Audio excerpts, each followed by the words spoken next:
আমরা আমাদের সামনে দক্ষিণ বারাসাত ধর্ম ঠাকুরতলা বালক ও যুবক সংঘের সম্পাদক জেঠুকে পেয়েছি। তো জেঠু, এই মুহূর্তে আরজিকর কাণ্ড নিয়ে রাজ্য উত্তাল, সেখানে অনেক ক্লাব কিন্তু টাকা ফিরিয়ে দিচ্ছে, অনুদান ফিরিয়ে দিচ্ছে, অনুদান প্রত্যাখ্যানের কথা বলছে। আপনি কি মনে করেন এই অনুদানটা কতটা দরকার বা প্রত্যাখ্যান করাটা কি উচিত? প্রথমে তোমাকে আগাম মায়ের আশার শুভেচ্ছা জানাই, শারদীয়ার প্রাক শুভেচ্ছা তোমাকে জানাই। তুমি বিপুল হাজরা, তোমার একটা ভালো স্বনাম আছে। আজকের পূজা ছিল, পূজা আছে, পূজা থাকবে। বাঙালির শ্রেষ্ঠ পূজা দুর্গা পূজা।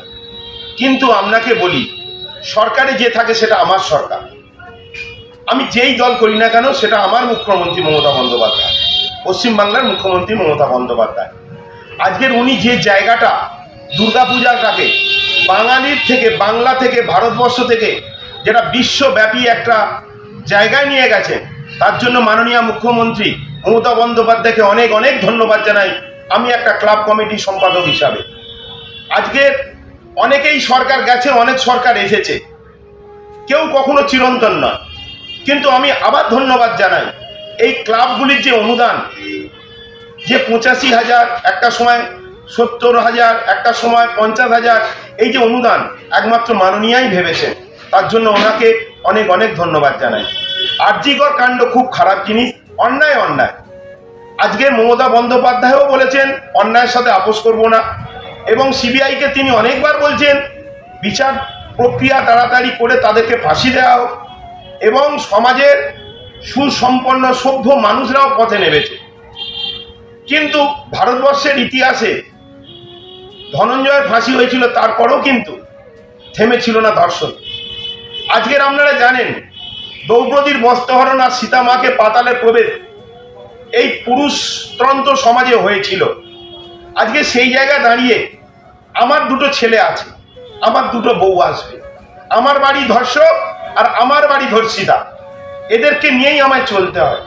যতক্ষণ না মানুষের বিবেক উদয় হয়, মানুষের সমাজের প্রতি তাদের দায়বদ্ধতা যতক্ষণ না থাকবে, আমার মনে হয় এই ছোট্ট মাথা দিয়ে ততদিন পর্যন্ত যতই ফাঁসি দেওয়া হোক, যতই গুলি করে এনকাউন্টার করুক, ধর্ষণ কখনো বন্ধ হবে না।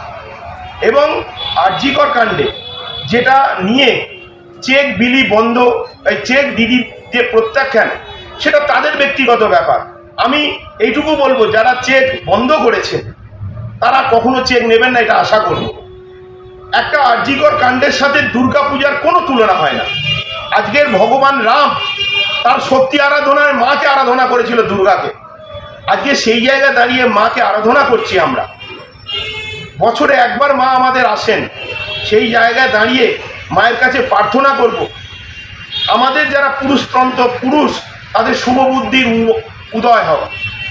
এর থেকে সমাজ যেন ধ্বংসাত্মক প্রক্রিয়া থেকে বন্ধ করুক। তার মানে এই নয় আমরা মানুষ, আমরা আরজিকর কাণ্ডে যে বোনকে হারিয়েছি তাকে ফিরে পাবো না, তার আত্মার শান্তি কামনা করি এবং বিচারের দাবি জানাই। আমরাও তাড়াতাড়ি রাজনীতির ঊর্ধ্বে গিয়ে বিচার প্রক্রিয়া তাড়াতাড়ি করে দোষীদের সাজা হোক, এটুকু আমাদের কামনা। কিন্তু তার সাথে পূজা কোনো মিলিয়ে দিয়ে পূজাটাকে একটা কালিমালিপ্ত করার অনেকেই চক্রান্ত করেন। কিন্তু আমরা বাঙালি, আমরা মা দুর্গাকে মায়ের আসনে বসাই, মাকে আনছি, মাকে আনবো, মাকে বিগত দিনও এনে থাকবো। আর দ্বিতীয় কথা তোমায় বলি ভাই, আমার ঠাকুরদা, আমার ঠাকুরমা, আমার মা বাবা বেঁচে আছেন বলছি না, আমরা সমাজের মানুষ, আমরা কখনো পিছিয়ে থাকতে পারি না। সমাজ এগিয়ে চলে, মানুষ এগিয়ে চলে, ঘড়ির কাঁটা এগিয়ে চলে। আজকের যদি আমার বাবা মাকে একদিন না একদিন হারাবো, আমি কাঁদবো, অবসর সময় কষ্ট পাবো, কিন্তু আমাকে এগিয়ে চলতে হবে। সমাজ যদি পিছিয়ে যায়, সমাজের যদি সব কিছু বন্ধ হয়ে যায়, তাহলে একটা টোটালি যে বাস্তুতন্ত্র আমরা আগে বলি না, যে ঘড়ির কাঁটাটাকে বন্ধ করা হয়ে যাবে, বন্ধ হতে পারে না। আমরা এর মধ্যে দেখেছি করোনার পিরিয়ডে স্তব্ধ হয়ে গেছিল আর্থিক যে অবস্থা, আমি একটা দোকানদার এখনো পর্যন্ত তুলতে পারিনি। আজকের এই দুর্গা পূজাটা আমি তোমার মধ্যে দিয়ে দেখাই, এই পূজাটা টাকাটা খরচা করি, টাকাটা কিন্তু আমার পকেটে আসে না, বিভিন্ন মানুষের মধ্য দিয়ে এই টাকাটা বিলিয়ে যায়। পুরো বাজারটাই টাকার মধ্যে দিয়ে চলে। একটা পোটো বসে থাকে, বছরে একবার মা দুর্গার আমি মূর্তি করবো, একটা দাম পাবো। একটা সেট তৈরি থাকে যে আমরা দুর্গা পূজাটাকে করব। ভারতবর্ষের কোনো পূজা 6 দিন 7 দিন হয় না, যেটা দুর্গা পূজা আমাদের হয়। সেই জায়গায় দাঁড়িয়ে ছোট থেকে বড় আমরা মাতোয়ারা হই ওই কদিনের জন্য মায়ের আনন্দে।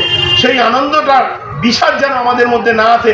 অবশ্যই অবশ্যই বোনের বিচার হোক, অবশ্যই বোন তার উপযুক্ত যারা সাজা মানুষ তাদের শাস্তি হোক, যারা এর সাথে লিপ্ত তাদের সাজা হোক। এবং এই আশা রেখে আমি সবার কাছে অনুরোধ করব, দুর্গা পূজাটা আসুন, আমরা মায়ের বন্দনা করি এই কদিন।